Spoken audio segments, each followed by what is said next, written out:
both Jerusalem, the city where I was born, the center of the world, suffer so many attacks of all kinds that dealing with crisis is a daily thing with you. But I want to start with Strasbourg. You had your share of attacks. What does it take from a leader, a mayor, to bring leadership to its people after such an attack that most people come to you and say, we do not trust you. You didn't make us safe. You didn't bring safety to us. So why should we trust you? How do you rebuild this trust between the municipality and the people? Thank you very much. Good morning, good afternoon, sorry, to everybody. Unfortunately, my English is not too good, so I have a translator on my left side, and I will speak French. C'est très bien. Merci beaucoup. Thank you very much. Merci. Alors, je voudrais effectivement vous parler de l'événement, de l'attentat qui a eu lieu le 11 décembre 2018 à Strasbourg. La façon dont, en tant que maire de Strasbourg, je l'ai géré et les conséquences, les leçons que j'en ai tirées. Take that one. I'll take his, it's okay. Thank you very much. I would like to begin by speaking about the terrorist attack that took place on the 11th of December 2018 in Strasbourg and the way in which we managed the situation as a mayor in our city. Alors, je voudrais apporter une précision. Dans l'exposé du sujet, vous avez mis en avant l'action du maire et des autorités locales, municipales, pendant et après l'événement. Et je pense qu'il faut aussi parler de l'action des autorités municipales avant l'événement. Yeah, just we'll say hi to Mr. Bill Peduto, the mayor of Pittsburgh. Thanks for joining us. We're into the discussion. I'll reach to you in a second, but now the mayor of Strasbourg. Please, my friend. Donc je voudrais parler aussi de ce que nous avons fait avant cet attentat, puisque nous avions effectivement les attentats de Paris, de Nice, qui nous avaient déjà alertés sur les risques qui existaient en France comme ailleurs, mais peut-être en France encore plus qu'ailleurs, compte tenu de son implication internationale, et notamment dans des régions comme le Moyen-Orient et l'Afrique. Please, you want to translate? I'd like to be a little bit more precise. You have spoken about the actions undertaken by your mayor and the local authorities during and after a terrorist attack. But I think that action should also be undertaken before a terrorist attack, because we did have such attacks in Paris and Nice before. And that means that we already knew that there were some risks in France and in other countries as well, but especially in France and in other places such as the Middle East. Nous avions été alertés à Strasbourg par une tentative d'attentat avorté en l'an 2000 par ce qu'on a appelé le groupe de Francfort, qui préparait une attaque déjà contre le marché de Noël de Strasbourg, qui, je le rappelle pour tout le monde, est un marché qui a plus de 450 ans d'ancienneté. Et donc c'était une cible. En 2000, l'attaque a avorté. En 2018, elle a réussi. I'd like to mention the fact that we had been alerted in Strasbourg. There was an attempt that was aborted in the year 2000, or a terrorist attack by the group of Frankfurt against a Christmas market in Strasbourg. I must underline that Strasbourg's Christmas market is 450 years old. So we did have the aborted attack in the year 2000 and then the attack in 2018. Okay. Nous avions pris trois séries de mesures. Okay. Je vais essayer d'être le plus court possible. Mais c'est important de savoir que personne n'est à l'abri, même quand on prend des mesures. Le premier, c'était les mesures de sécurité. On a, je dirais, fermé à la circulation automobile tout le centre de Strasbourg pour éviter ce qui s'était passé à Nice. Premier élément. Ça nous avait été reproché avant. Après, on trouve toujours qu'on n'en a pas fait assez. Deuxième élément, un jour, je me suis demandé ce que je serais capable de faire, moi, maire de Strasbourg, en cas d'attaque terroriste et que je sois au milieu, survivant, pour des gens qui sont gravement blessés, qui saignent ou qui sont en arrêt respiratoire. Et je me suis rendu compte que je ne savais rien. Et donc on a mis en place des formations pour les citoyens, pour qu'ils puissent, en cas d'attaque, avoir le geste qui sauve. On l'a appelé comme ça d'ailleurs, cette opération de formation. Et enfin, troisième élément, lutte contre la radicalité. J'ai nommé un adjoint en charge de cette lutte contre la radicalité. C'est évidemment plus vaste et plus difficile.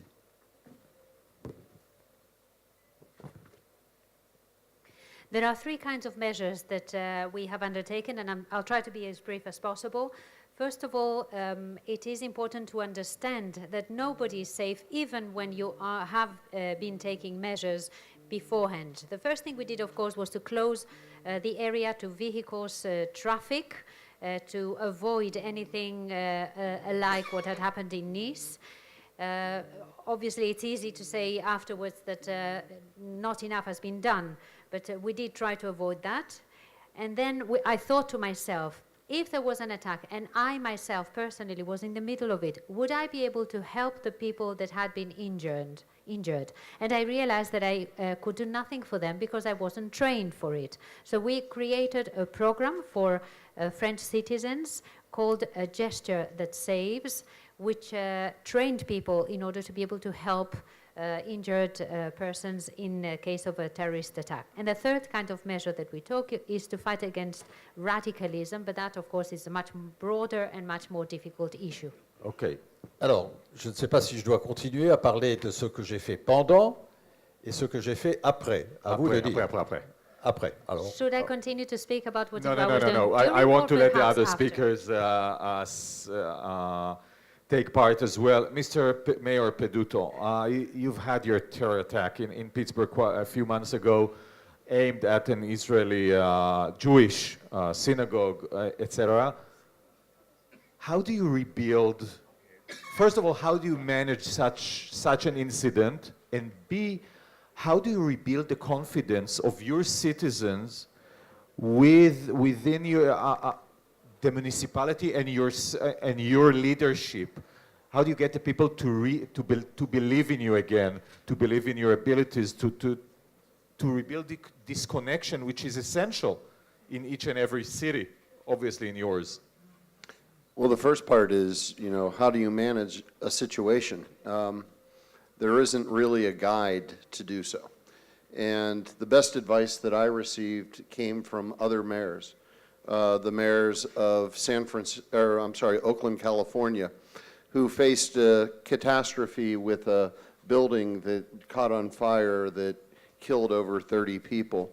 The mayor of Orlando with the Pulse nightclub. The mayor of several other cities that had catastrophes. The first thing is you have to manage the situation, which means you have to be there. You can't be at a command center, you can't be somewhere else. You have to be at the situation. Number two, you have to delegate authority to those that are trained in it. You are not a public safety expert.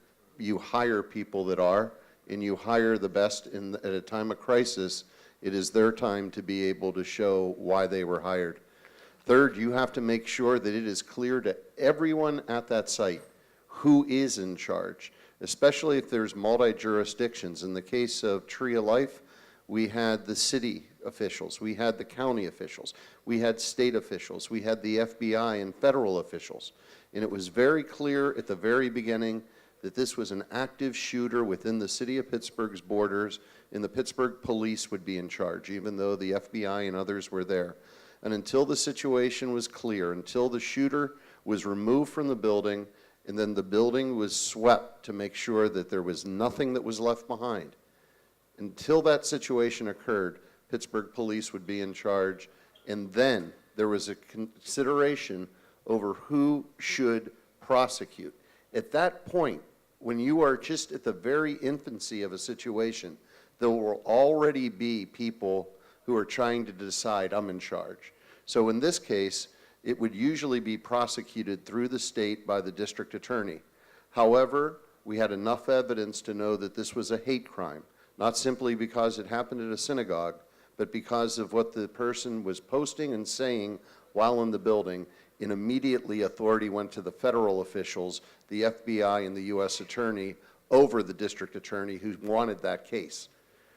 It's unbelievable that there would be that type of discussion happening when a horrific event's going on, but that is exactly what will happen. Managing the situation will be your most critical need. There will need to be somebody who helps to steer it, but not saying how officers should go in, not saying check the second floor, staying away from all of that and trusting the people that are around you. But you looked backwards. I want to look forward. How do you rebuild the confidence? Because I do not elect the police. I do not elect the firefighters. I elect you. Yeah. You should give me the answers. And you want to be reelected, obviously. How do you do it? It's a very delicate thing, that confidence thing. So I have to look backwards to look forward. Go ahead. So the best advice I got was from Mayor Libby Schaaf of Oakland, California, who said, make your priorities known. Make them simple, and then stay true to them.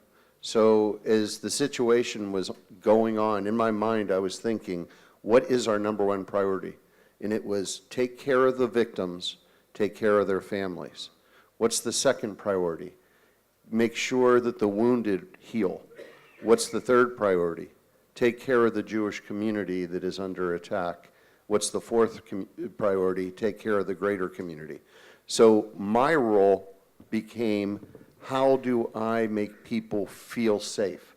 And there were two very distinct ways. Number one is not by throwing gasoline on a fire and using this to make a political statement, but basically acting as a parent would to a child that has been scared, and being able to reassure people that it is okay and that we are strong, and your role is to be a part of that strength in rebuilding it. And the second is the show of force, making sure that police and vehicles and in uniforms are showing up at any location that may feel fearful or feel targeted. And that may be at yeshiva with little kids. That may be at a synagogue, or it may be at a gay nightclub. Whatever it is, you want to be able to let people see the police presence, and then have the officers communicating with them as people, not as a police officer. And I got to say that the thing about Pittsburgh, we've been knocked down before, and we've figured out a way how to get back up. What happened on October 27th was completely organic.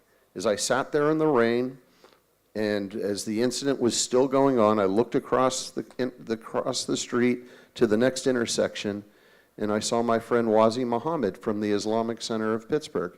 And I walked over, and the entire executive board was there, and I said, what are you doing here? He said, we have to be here. And that doesn't happen.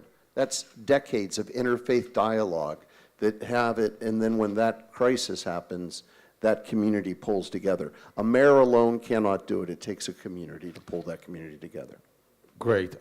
Amnon Merchav, I said in the beginning, I don't think there is a city in the Western world which was attacked more than Jerusalem. By all ways, and in Israel, everything is a crisis, so even if we have a snow, it becomes a crisis. And we speak of leadership under crisis. It doesn't necessarily have to be after a terror attack. It can be after an earthquake, or anything can happen. We've seen hurricanes in the US that mayors had to lead their community, and it was quite a task. What are the rules? Because I think in Israel we have developed some mechanism of dealing with that. We had rockets and terror attacks and other things. How do you do it? What are the ABC of leading people in situations of crisis? So with your permission, I prefer to answer in Hebrew, and the translator will help me. So Can you do If it? not- Hebrew to English? Yeah. Okay. Okay, so basically in Jerusalem, as you said, we deal with a lot You're of. fair with English. Yeah, Go I ahead. try to do it, and we deal with a lot of severe terror attacks, war, and other disasters. I agree totally with the mayor here that the most important thing of leadership during this kind of catastrophes is being on site. The leader must be on site. It can't be in his office or in his command room. Be on site. Second, give your people the maximum information that you have. Don't hide them. Don't hide the information from them. Give them the maximum information that you have in all the media, social media, press, whatever. Give them maximum information that you have about the situation. Tell them what they should do and what they can do or shouldn't do. Explain them everything. People like to know and to understand what is going on. And on the opposite, a lot of rumors now on our day that everyone knows everything and everyone is is sharing his knowledge with the network. You must give them the official information because people are taking the rumors, spreading them all around, and it's make people more nervous and more stressed. So you must give them the information. And third, bring your take the situation as soon as possible to normal. This is the most important things that we understood in Jerusalem during terror attacks, that the most important things after dealing with the situation is to bring it back to normal life, because when people are in their normal day and normal life, the stress is coming down, and then you can move on dealing with the situation. But we've seen in Israel, since we have so many terror and other kinds of attacks, some mayors, for example, who build their world become from nobodies to national leaders out of crisis, and some of them who lose their world under crisis, but because they do not cope with the situation. In Jerusalem, do you have a manual, something that you actually follow? Because the mayor of Pittsburgh said, first thing is to hire the right people. If you don't have the right people, you cannot do it by your own. So we have a manual how to manage a crisis, but it's very technical. You can't have manual how to be a leader. There's no manual for this. Either you have it, and you can learn it, you can understand from other mayors or from other leaders that had to deal with this kind of situation, what is the right thing to do. But there is no manual how to become a leader. But I want to say another thing, that basically Mayor Barkat, the former mayor of Jerusalem, teach us, is to engage the situation. During terror attacks, we saw that it takes time before police or security is getting to the site. And in Jerusalem, people are engaging the terrorists.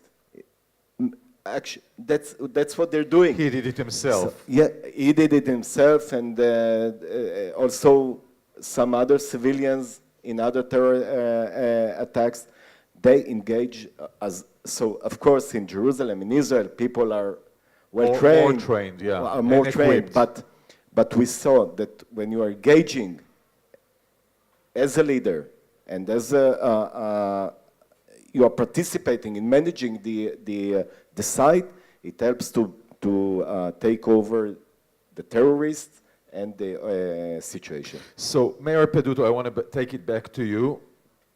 Responsibility is something that a leader must take, but politicians do not like very much to take because they want to spread it, because then they will take the responsibility, be blamed for what happened. It's a very delicate game. How do you deal with it? You own it. you own it. You don't have an opportunity to not take that responsibility. Any of the decisions that get made, whether they're within your direct authority or not, will be laid at your feet. So you own every situation that happens. One of the strongest examples that came out of the Boston Marathon bombing was the Boston police's use of Twitter. They were tweeting and giving information every minute, and it became an example of how you can get that type of information out.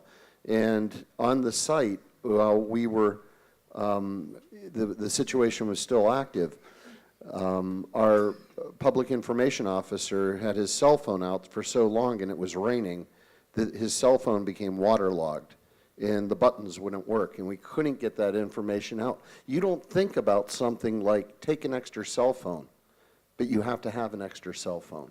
The simple thing is I owned that, and I owned the reason that information wasn't getting out on time.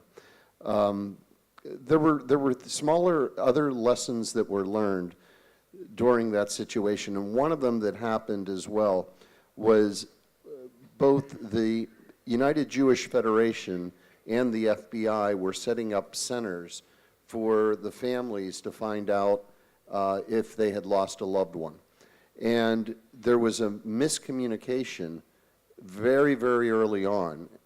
And so at that point, both sides tried to say who had that authority. And as a leader or as somebody who's in charge there, you have to be pragmatic. You cannot pick sides, you cannot, and I just basically said to everyone, if the worst thing that we do is give the families of the victims 2 opportunities or 2 locations, that is not a bad thing. Just let them both happen and move on, because you know that in a minute there's going to be another situation that comes up and another one 2 minutes after that. A situation where there is a terrorist attack or even a natural disaster doesn't start and stop like other things. It has continual factors that come in, and the person who is ultimately in charge is the mayor. Mayor Ria from Strasbourg, do you think that after a terror attack, you became a better leader? You have now better tools to deal with. I hope you won't have another terror attack, obviously, but you might have a crisis. I mean, that's, you know, that happens. As I said, it might be, I don't know, some earthquake, snow, things happen. Are you a better leader out of what you studied? Alors, je vais vous répondre très précisément. Un maire, par définition, n'est pas un professionnel. C'est un citoyen choisi pour une période donnée par des autres citoyens. Et donc, il doit travailler avec des professionnels, en matière de sécurité, par exemple, et dans d'autres domaines. Mais lui-même a, de mon point de vue, dans une situation d'attentat, 2 fonctions principales. La première, c'est d'être auprès de ses concitoyens, je partage ce qu'a dit le collègue de Jérusalem, et d'essayer de les rassurer.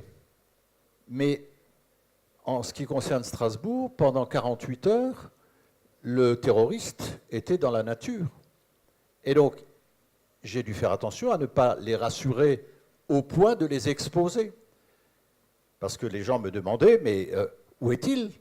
Est-ce qu'on peut sortir avec nos enfants? Est-ce qu'on est en risque si on va faire nos courses? Je ne pouvais pas dire non, il n'y a aucun risque. Donc, oui, pardon. I will be more precise in answering your questions. A mayor is not a professional in the sense that he is a citizen that has been elected by other citizens. He has to work with professionals on matters such as security or any other matter. When there is an attack, nevertheless, he has 2 functions to play, 2 roles to play. One is to be there with the citizens, as my colleagues have said, and the second one is to reassure. But I have to explain that in Strasbourg, for 48 hours after the attack, the terrorist was free. So I could not reassure our citizens to the extent that they would be exposed. People were asking me whether they could go out, where was the terrorist, whether there was any risk, whether they could go out shopping, and I had to answer in a proper way so that I would not put them at risk. Alors, j'ai une deuxième fonction, en quelque sorte, non professionnelle non plus. C'est une fonction, j'allais presque dire, philosophique, qui était de dire, il y a eu un attentat, mais nous n'allons pas pour autant renoncer à nos valeurs, à nos habitudes de vie, à notre culture. Et je pense que c'est important pour le maire de pouvoir dire cela. Attention de ne pas se laisser déstabiliser par des gens qui justement veulent nous déstabiliser. Et donc j'ai essayé de passer ce message auprès des gens que je rencontrais et dans les médias qui m'interrogeaient. The second role, which is not professional either, is a kind of philosophical role in the sense that there is an attack. We should not, nevertheless, set aside our values and our lifestyle. We should not be allowed to be destabilized by those seeking to do so. We have to work together and overcome it. Okay, so we have to sum up in a couple of minutes. I'll ask you all a question, and I'd appreciate a very short answer, like 60 seconds each. The new world that we dealt with today, involving cyber and lots of information, is it a threat to you, or is it a tool that you can use in working with your people and making them safer? Mayor, any of the mayors, feel free to begin. There's no doubt that technology can be utilized as a proactive tool in addressing not only terrorism, but any type of a situation. The idea of a stagnant camera is about as revolutionary as an 8-track. The ability to be able to not only see what is happening, but to use predictive analytics to know when something is happening that is not normal can stop the situation from occurring and lessen the likelihood of those types of attacks in the future. Thank you, Mayor. Alors, nous avions, il y a une dizaine d'années, à Strasbourg, un grand débat sur la vidéosurveillance, avec des collègues du conseil municipal qui étaient très opposés à l'extension de la vidéosurveillance. Ce débat, aujourd'hui, il s'est beaucoup atténué.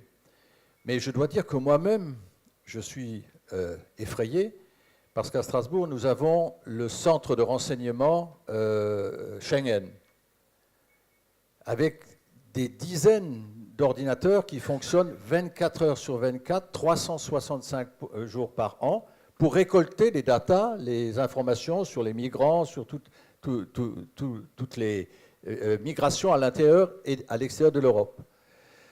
Et je pense que c'est inévitable qu'on ait cela, c'est nécessaire. Et aujourd'hui, les citoyens, tout en étant évidemment inquiets pour leur liberté, l'acceptent quand même beaucoup plus qu'il y a 10 ans. Merci. Your translation? I have to say that about 10 years ago we had a discussion in Strasbourg about video surveillance, and there were many people who were against it. Today, this discussion or this opposition to video surveillance is more attenuated. I live in sort of fear in the sense that we have in Strasbourg a training center for Schengen where we have tens of computers working 24 hours a day, 7 days a week, 365 days per year that are monitoring the migrations within and without the European Union. Now, this is necessary. It is inevitable. So people are accepting this sort of thing much more than 10 years ago. Amnon? Well, we spoke a lot about terrorism and war and other nature disasters, but we didn't speak at all about cyber attacks. Oh, we speak a lot of we spoke a lot, not in this panel, but the previous panel was in this panel, I mean. Totally about so, cyber. I think that this is the next challenge for cities and for leaders, mayors, because it's happening now.